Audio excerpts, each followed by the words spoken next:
नमस्कार किसान भाइयों। आज हम आप लोगों को जैसे अभी लोग चने की फसल के लिए ज़मीन की तैयारी कर रहे हैं, उससे संबंधित जानकारी आप लोगों को मैं आज अपने चैनल पे बताने वाला हूँ।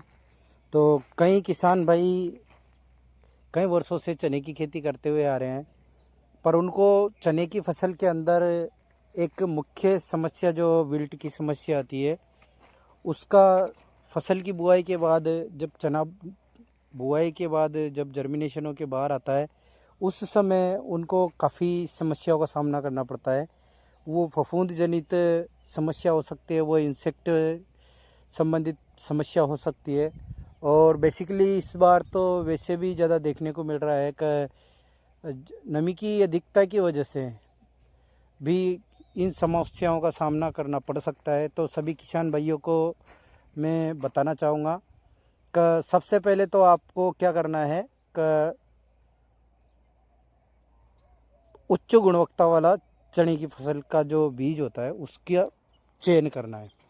अच्छी प्रोसेज वाला बीज आप अगर बुआई करोगे तो उसमें आपको रोग प्रतिरोधक किस्म जिसको बोल सकते हैं हम, उसका प्रयोग करना है, उसको सेलेक्ट करना है। देन उसके बाद में आपको क्या करना है, जैसे चने की बुआई कर रहे हो तो कई लोग क्या है कि चने की बुआई करते हैं उससे पहले यूरिया का छिट्टा लगाते हैं, जिसको प्रसार में छिट्टा मार देते हैं।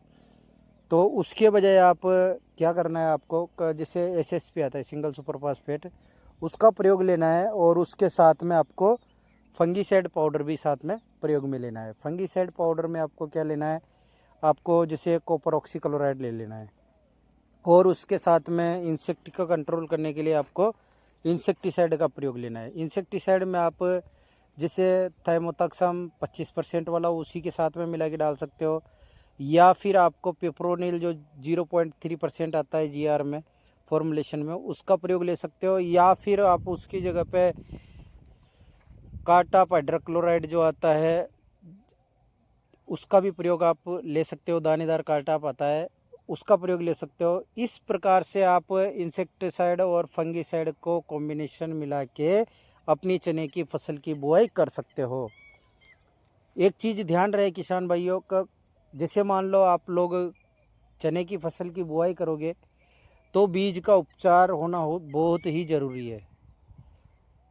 कई वीडियो में मैं बार बार किसान भाइयों को एडवाइस करता रहता हूँ कि इन सब समस्याओं का समाधान आप खुद के हाथों में है।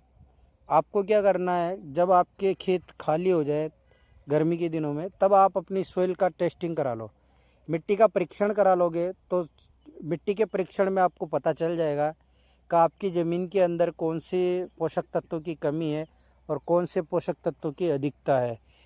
अब इस प्रकार की समस्या का समाधान आप उस परीक्षण के माध्यम से ले सकते हो।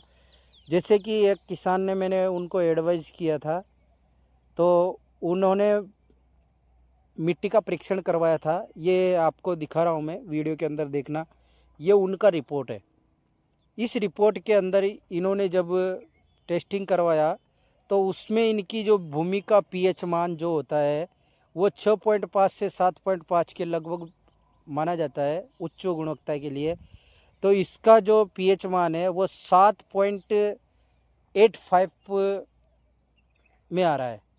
इसका मतलब इसकी गुणवत्ता से ज़्यादा बढ़ी हुई मतलब वैल्यू आ रही है। तो इस चीज़ को मद्देनज़र रखते हुए आपको क्या करना है, इस प्रकार से आप अपनी ज़मीन का परीक्षण करवा सकते हो।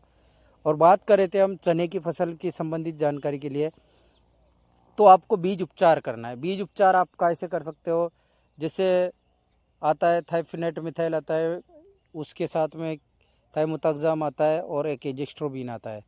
ये ट्रिपल टेक्निकल वाला टेक्निकल आपको मार्केट में मिल जाएगा। इससे आप किसान भाइयों अपने बीज का उपचार कर सकते हो, ताकि आपकी चने की फसल के अंदर जो विल्ट की समस्या आती है उसका समाधान आप खुद करवा सकते हो। इसमें आपको और कोई ज़्यादा दिक्कत वाली बात नहीं है। जैसे अगर जैसे मान लो मौसम के बढ़ते अनुसार, अगर कई बार क्या होता है बुआई के बाद में बारिश भी हो जाती है, तो बारिश की वजह से उसका जो चने का जो बीज होता है वो भी ख़राब होने की कंडीशन ज़्यादा हो जाती है। तो उससे भी आपका फसल को बीज जो है उसको शेप बचा के रखेगा। तो इस प्रकार से आप किसान भाइयों अपने चने की फसल की बुआई कर सकते हैं। और बात ध्यान रहे कि जैसे मान लो अगर आप लोगों ने अपनी ज़मीन के अंदर, जैसे मान लो आप सल्फ़र का प्रयोग नहीं लेते हो, तो आप सल्फ़र का प्रयोग ज़रूर करें। जो दाल वाला आता है जिसको आप साल्टोन के नाम से जानते हो, उसका प्रयोग करें। उसकी डोज मिनिमम यूँ मान के चलो 3.5 से 5 किलो प्रति बीघे के हिसाब से आप डाल सकते हो। और इसके बाद में बात करते हैं हम अच्छे प्रोडक्शन, अच्छी गुणवत्ता, अच्छी पैदावार के लिए आपको, अगर जैसे मान लो चने की बुआई कर दी, देन उसके बाद में आपका चना बाहर निकल के आ गया, 1 सवा महीने का लगभग में हो गया, तो एक बार उसके अंदर आपको हल्का सा कीटनाशक का स्प्रे निकालना है। उस समय पे क्या होता है, मौसम का बदलाव रहता है, सर्दी का माहौल आ जाता है, तो उस समय पे क्या है कि इसमें जो सेमिल ऊपर इली लगती है वो चने की डीरी को नुकसान पहुंचाती है। तो उस समय पे आप उसमें इंसेक्टिसाइड का प्रयोग कर सकते हो। और जब फ्लोरिंग और पोट का समय आए तब आप उसमें इमामेक्टिन बेंजोइल इंडोक्सा कार्ब आता है, या जैसे मान लो इंडोक्सा कार्ब हो गया, क्लोरोनेटिपिप्रोनिल जो आता है 18.5 वाला, उसका भी प्रयोग आप ले सकते हो। तो उससे क्या होगा कि आपके चने की फसल में इल्ली के कंट्रोल के साथ साथ में फ्लोरिंग और फ्रूटिंग में भी आपको अच्छा प्रोसेस देखने को मिलेगा। इस प्रकार से आप किसान भाइयों चने की फसल को सुव्यवस्थित पूर्ण रूप से अच्छी गुणवत्ता दे सकते हो। इसमें आपका कम खर्चा और लागत अच्छी निकलेगी। तो बने रहिए किसान भाइयों मेरे यूट्यूब चैनल @moisuman2305 पर। मैं आप लोगों को इस प्रकार से अलग अलग फसलों की अलग अलग समस्याओं का, अलग अलग बीमारियों की जानकारी अपने यूट्यूब चैनल पर आप लोगों को अपडेट डालता रहूँगा। अगर आप मेरे यूट्यूब चैनल पर नए हो तो चैनल को सब्सक्राइब करना ना भूलें और साथ में बेल आइकन ज़रूर दबाएं। और अपने मिलने वाले अन्य किसान मित्रों को भी शेयर ज़रूर करें। तो धन्यवाद किसान भाइयों। आप मेरा संपर्क सूत्र जो मोबाइल नंबर है वो है 9784527713। आप किसी भी समय पे मेरे को किसी भी फसल से संबंधित जानकारी के लिए कॉल करके आप पूछ सकते हो। निश्चिंत होकर मैं आपको हर समय आपकी सेवा के लिए बना रहूँगा। धन्यवाद साहब।